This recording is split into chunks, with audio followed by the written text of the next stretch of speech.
Always a pleasure to have you with us. Thanks for the view at WeGotEd.com, RingOfFireRadio.com, and also RawStory.com. Jonathan Alter, author, MSNBC political analyst, award-winning journalist, and columnist for the Daily Beast, joins us. Jonathan, good to have you on. Great to be here, Ed. I want our listeners and viewers to hear your take on why Congress can't get anything done on any kind of firearm measures or gun measures in this country. In the wake of San Bernardino, mass shooting number 355 this year, why can't Congress move on this? What's the problem?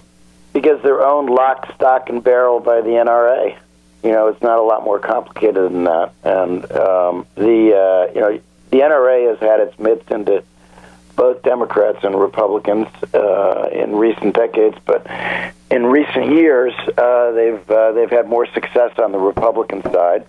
The Republicans now control both chambers, so even really common sense gun safety ideas are going nowhere. But I think we're about to see a test of just how crazy this is. The president mentioned this the other day after San Bernardino. You know, people who are on what are called no-fly lists, who are security risks for flying planes into buildings, obvious terrorist risks, even if they haven't been arrested for terrorism, but are considered to be risky, they can go into a gun store and legally buy a gun.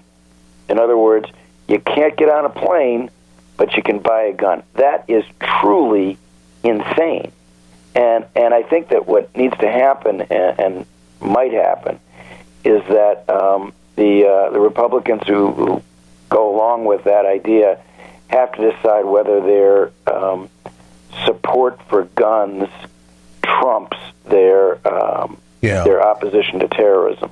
Jonathan, if they really want to say that their gun ideas are more important than stopping terrorists, I'd like to see them out in public having to defend that over and over again. Jonathan, politically, do the Democrats need to become more vocal about this in blaming Republicans? And it's old-style politics, I know, and vilifying the other side, but the fact is the fact that we can't get anything done on gun violence in America, any measures at all, because of the Republicans. And I don't hear the Democrats laying the straight talk out there like that and putting the onus on the majority in the House and talking about the filibusters in the Senate. What do you? Of course, it wouldn't be now because they have the majority. What about that? Well, I mean, they have been stepping up their rhetoric on guns. So Hillary Clinton and Barack Obama were out there in the immediate aftermath of San Bernardino talking about this. It used to be that politicians would wait until after the funerals, and they would, be worried about politicizing the issue too quickly. Now both sides go right to the politics. You have to. That's how you get change. Immediate aftermath. Yeah. So Hillary is doing that, but I agree with you that she's not doing it quite a pointed enough way. I think one of the things that has kept it from being turned into more of a partisan issue is that, for instance, on the background check vote in the wake of the massacre at Sandy Hook Elementary in 2013, there were a certain number of Democratic votes that prevented that from becoming law. So Democrats from rural areas, and I think you know more about this than I do, Ed, have not been great on this issue. They're going to have to decide that they're willing to take on the gun nuts in their states, and I think that they can do so successfully on issues like access of people on no-fly lists to guns. I mean, you have to be kind of deranged to believe that somebody who was a risk for being a terrorist should be able to go in and buy a gun. Well, the president keeps pointing out how other countries don't have this problem. Well, the other countries have laws that we don't have. and they have a much safer society. But we, of course, are stuck on this lobbying structure that it's not about gun rights. It's about whether these guys are going to get reelected or not. It's about whether they're going to become a political target and have to go home and face an ad saying that they're anti-American and they're gun grabbers and that they want to take away their rights and they're against freedom. That's the crap that they would face unless they walk in lockstep with the NRA. Ed, what worked for you? Correct me if I'm wrong, but some years ago you underwent a little bit of a change of heart on these issues. What worked for you in convincing you that the NRA was wrong on certain issues? Well, I think we all have to come to a personal awareness of what we believe in. I've never owned a pistol in my life. I've never fired a pistol in my life. I have no desire to do that. I'm going pheasant hunting this weekend with a bunch of my friends in western North Dakota, where I've got a 12-gauge shotgun. I've got a 10-gauge shotgun for goose hunting that I haven't fired in 15 years. I mean, but I think that society changes. Social mores change. Our attitudes towards drunk driving 30 years ago were a hell of a lot different than what they are right now. Our attitudes towards gun ownership and usage and access are a lot different today than what they were 30 years ago. Society moves forward. And I think that what moved me was common sense. A background check will not impede on my rights.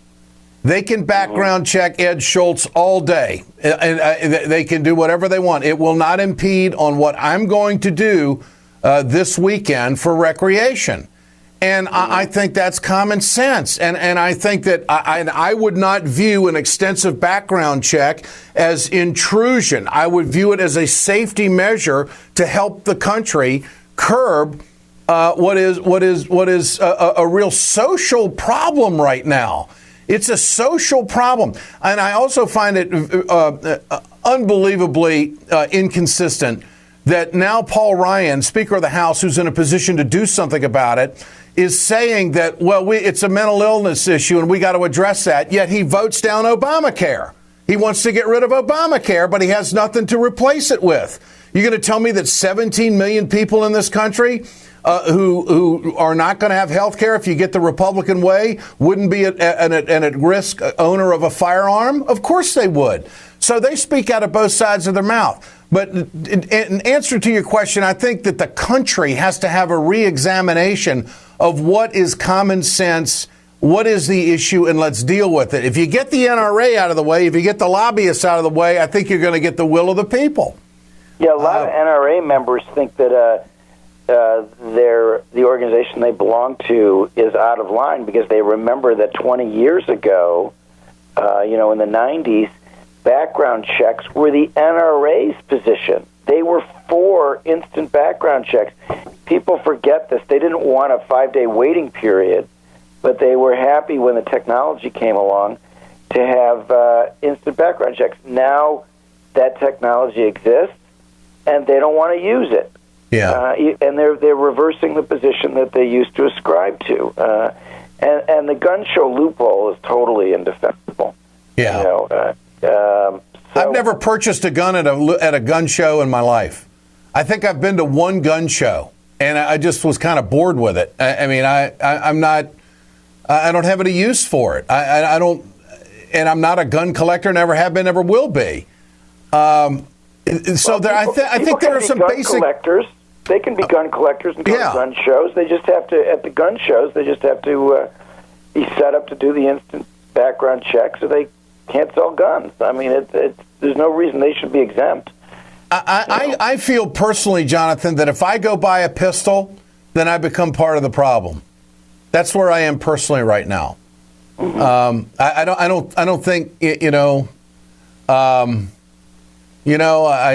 do I have protection? Yeah, I do. I got my shotguns, my hunting rifles. They're not, at my bedside. Well, I got a couple of dogs that bark pretty good. I just think it's just such a social issue right now, such a social problem right now that we're inept if we sit here silent and not force our elected officials to do something about it. They need that. We're at a point where those who don't want to do anything, they need to defend themselves beyond the Constitution. They need to address the social problem. And if they think mental illness is the way to go, then they need to reconcile where they stand on health care in this country. Well, I'm okay with them passing a bill on mental health.